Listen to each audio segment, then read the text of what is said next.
Ini pelaku diduga bandar narkoba yang diamankan saat narkoba Polres Parabumulih. Nah, ini pelaku mengendalikan narkoba dari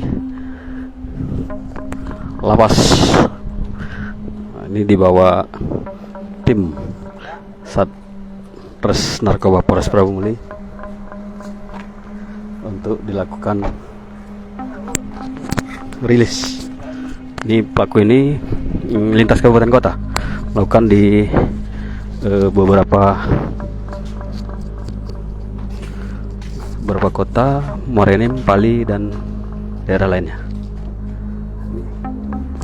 Ini Bapak Wakapolres, Bapak Kompol Ikrar akan merilis pelaku diduga bandar narkoba lintas kabupaten kota. Ini pelakunya. Pelaku ini mengendalikan narkoba dari dalam lapas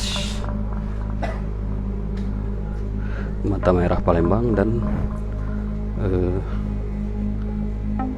disebar ke beberapa kabupaten kota di Sumatera Selatan.